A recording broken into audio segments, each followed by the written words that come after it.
Video کے نیچے subscribe کے بٹن پہ کلک کریں، بیل کے آئیکن پہ کلک کیجئے تاکہ ہر نئی ویڈیو کی نوٹیفیکیشن آپ کو مل جائے۔ جس کے لیے ہم تمام حاضر ہیں، اس وقت میں جمع ہیں، اس جلسے کی جو صدارت کر رہے ہیں، ان سے میرے مراد مولانا مفتی سید عظمت اللہ صاحب دامت برکاتہ، بانی تمیم مدرسہ دارالعلوم ریاض الجنہ بیتم چرلا، آپ اپنا قیمتی وقت نکال کر مصروفیتوں کو باوجود ہمارے پاس پہنچے ہیں۔ میں آپ سے ادباً گزارش کر رہا ہوں کہ آپ ہمیں اور سارے جو مجمع ہیں ان کو قیمتی نصیحت سے مستفیض فرمائیں۔ بسم اللہ الرحمن الرحیم۔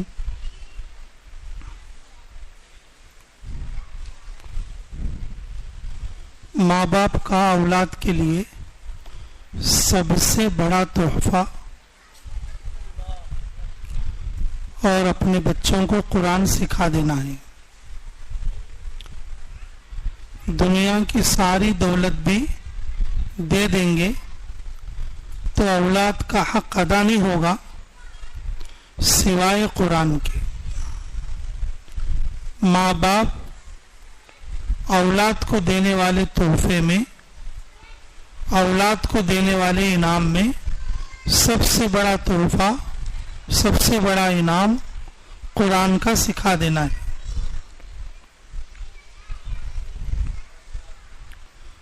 اس لیے کہ قرآن ایمان کی حفاظت کا ذریعہ ہے، برکت کا ذریعہ ہے، اللہ کی رضا کا سبب ہے۔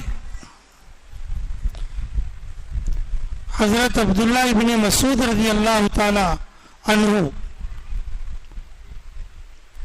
وفات کے قریب تھے۔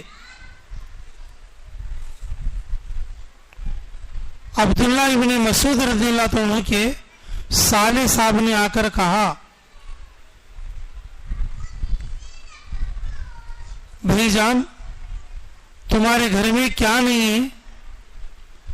یہاں تک کہ تمہارے گھر میں فاقے چل رہی، میں تھوڑا ہدیہ کرتا ہوں آپ کو، اپنے بیوی بچوں کے لیے چھوڑ کر جاؤ۔ حضرت عبداللہ ابن مسعود رضی اللہ تعالیٰ عنہ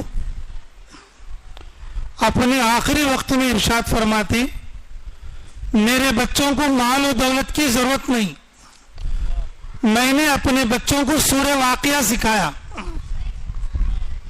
اور ہمارے بچے سورہ واقعہ پڑھیں گے، اللہ ان کو برکت نازل کریں گے۔ صحابہ میں کبار صحابہ میں شمار ہے عبداللہ ابن مسعود کا۔ ہر ایمان والے کا بنیادی عقیدہ یہ ہے کہ قرآن دین کی بنیاد ہے، دنیا اور آخرت کی کامیابی کا راز قرآن ہے، قرآن اللہ کا کلام ہے۔ اس کے بغیر ہم اولاد کو جو کچھ بھی دیں گے وہ ناقص ہوگا، وہ ناقص ہوگا۔ رسول اللہ صلی اللہ علیہ وسلم کو امین اور صادق کہتے تھے مکہ والے، آپ کے اخلاق بلند تھے، آپ کے اخلاق بلند تھے، لیکن ایک آدمی بھی 1 روپیہ دینے کے لیے تیار نہیں تھا۔ رسول اللہ صلی اللہ علیہ وسلم اللہ کے نبی بنائے گئے، جبرائیل علیہ السلام نے قرآن لے کر اور الہام فرمایا اور قرآن سنایا۔ رسول اللہ صلی اللہ علیہ وسلم اور صفا کی وادی پر کھڑے ہو کر اللہ کے کلام کا اعلان کیا۔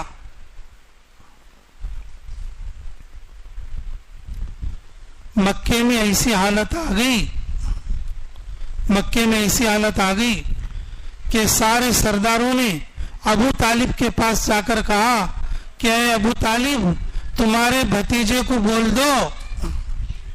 کیا بولنا ہے؟ یہ جو قرآن کی بات، اللہ کی بات لوگوں کو بتاتا ہے، لوگوں کو سکھاتا ہے، بند کر دے۔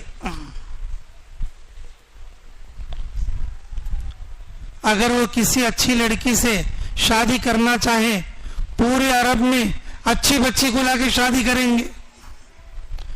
اگر وہ حاکم سردار بننا چاہتا ہے تو ہم سب مان لیں گے, ہم اپنی سرداری کو چھوڑ دیں گے اور محمد کو اپنا سردار اور اپنا بادشاہ مان لیں گے. اگر وہ مال چاہتا ہے پورے مکے والے اپنی پوری جائیداد کا مال ایک جگہ جمع کر کے اور اس کو ہم دے دیں گے, وہ مکے میں بڑا مالدار بن جائے گا. لیکن قرآن نہیں سنانا, قرآن نہیں سکھانا, قرآن نہیں سمجھانا.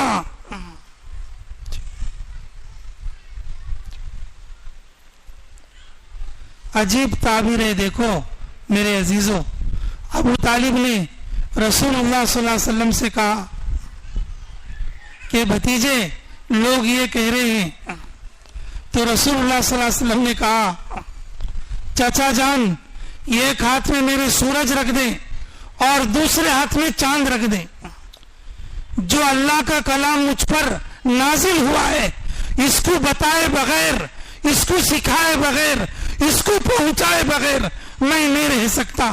جس کام کے لیے مجھے اتارا گیا وہ کام میں کر کے رہوں گا.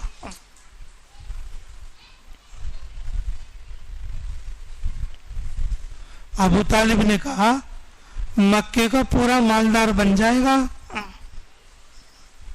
کیا بن جائے گا؟ سوچ لے, اب تو کیا بھی نہیں تیرے پاس.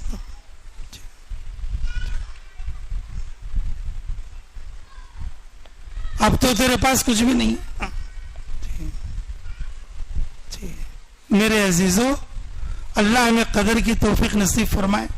اللہ رب العزت نے اس کا جواب قرآن میں عطا فرمایا, لَيَسْتَخْلِفَنَّهُمْ فِي الْأَرْضِ خَلِيفَةً. ارے تم تھوڑے مال کو چاہتے ہو, یہ تھوڑا مال کتنے دن رہے گا؟ اگر تم میری قرآن کی محنت میں, قرآن سیکھنے کی محنت میں, سکھانے کی محنت میں, پہنچانے کی محنت میں رہو گے, پورے زمین کا خلیفہ بنا دوں گا میں تم کو. برکتیں قرآن کے ساتھ ہیں, برکتیں قرآن کے ساتھ ہیں, قرآن والوں کے ساتھ ہیں. اور ویسے بھی یہ جو مکتب ہے اس کی ایک کھلی ہوئی برکت اور کھلی ہوئی نشانی میں اپنے آنکھوں سے دیکھا ہوں, اپنے آنکھوں سے دیکھا ہوں. صدرپور ایک گاؤں ہے ہریانہ کا, وہاں پر جب ہماری جماعت کام کر رہی تھی تو وہاں پر مسلمان تھے بہت کم, لیکن ایک سردار سکھ آدمی, ایک سکھ آدمی رہبر بن کر ہمیں گشت کرا رہا تھا اور متکلم نہیں تھا اس کا. اور ایک گھر میں جا کے کھڑا کر کے اور اس نے دروازہ کھٹکھٹایا, اندر سے 60 سال کی بوڑھی نکلی اور اس بوڑھی عورت نے سلام کیا, بوڑھی عورت نے سلام کیا تو ہم نے سلام کا جواب دیا, اور وہ گھر غیروں کا تھا. میں نے کہا یہ بوڑھی اس گھر سے نکلی, ہو سکتا ہے بازو گھری کی عورت ہو سکتا ہے یہ بازو گھری کی عورت ہو. بولے کہاں سے آئے ہو؟ میں نے کہا ہم تو آندھرا کے ہیں. اور آپ کہاں کے؟ بولے کہ ہم یہی آس پاس کے اور تھوڑا دور گاؤں ہمارا وہاں کے ہیں, اور جس وقت میں ملک کا بٹوارا ہو رہا تھا ہمارے بڑے کچھ لوگ مر گئے, ہمارے بڑے کچھ لوگ بچھڑ گئے. 10 سال کی عمر تھی اور جب میں ان کے گھر میں آئی, اور وہ پنجابیوں کا سرداروں کا گھر تھا, 10 سال کی عمر تھی. انہوں نے مجھے پال کر پوس کر اور بڑا کیا, اور انہی کے گھر میں میری شادی ہو گئی, اور میرے 6 بچے بھی ہیں, اور بچوں کی بھی شادیاں ہو گئی, اور پوترے نواسے. لیکن جمعہ اور جو ہے